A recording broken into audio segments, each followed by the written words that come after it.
Hey guys, so this week I've been playing Rayman Legends, which if you don't know is a game about a magical little dude that runs from left to right and punches things, even though he has no arms. He's like had floating, disembodied hands and legs. It's quite creepy. But anyways, this is actually the sequel to a game from 2 years ago, Rayman Origins, which I really enjoyed. But is this one any good? Did they change everything about it? Did they just release the same game? Is that a good thing? Well, here's my opinion.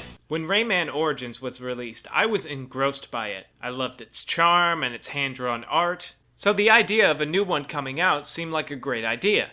And I'm happy to say that this new game plays exactly like the last one. You and up to 3 buddies run around jumping from platform to platform trying to collect all these Firefly type things and just having a great time. It's got everything the last game had, so the question really is, does it bring anything new to the table?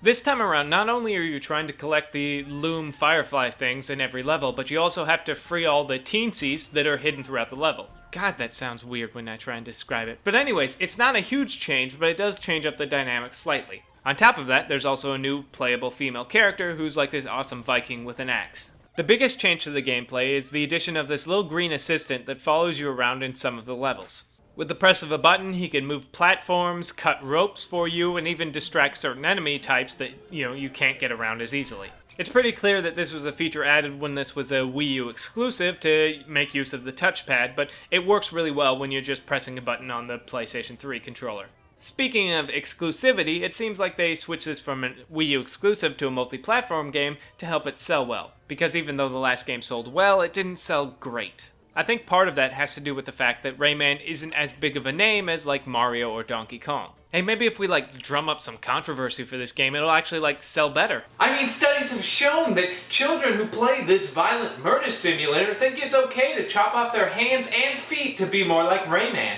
As you're running through the game, collecting all the looms and teensies that you can find, you actually earn scratch-off lotto tickets where you can actually earn more looms and teensies to unlock new levels. And there's also a chance to unlock the levels from Rayman Origins so you can play through those as well. Another little added feature this time around is the online component. Sadly, there's still no online play with friends, but what they do have now is daily and weekly challenges, where you compete against all your people on your friends list and just anyone who's ever playing this game to get the fastest time on a level or collect the most looms. And while I would like standard multiplayer, I understand why it's not there, and it does give you a reason to boot up the game every couple of days to try these challenges out. There's also this cool competitive soccer game where you try and compete against your friends, but I don't have any friends, so I never get a chance to play it. The game continues to be challenging without being punishingly difficult as well. While many of the later levels require basically perfect runs to complete, one mistimed jump doesn't send you all the way back to the beginning. You just kind of go a couple of feet back and start over. There's also great pacing between the different types of levels. Some of them are more standard, platforming levels, just get to the end whenever you want to, and some of them are the run real fast and try and escape as a wall of fire chases you. But my favorite levels have to be the musical ones that you get at the end of every chapter.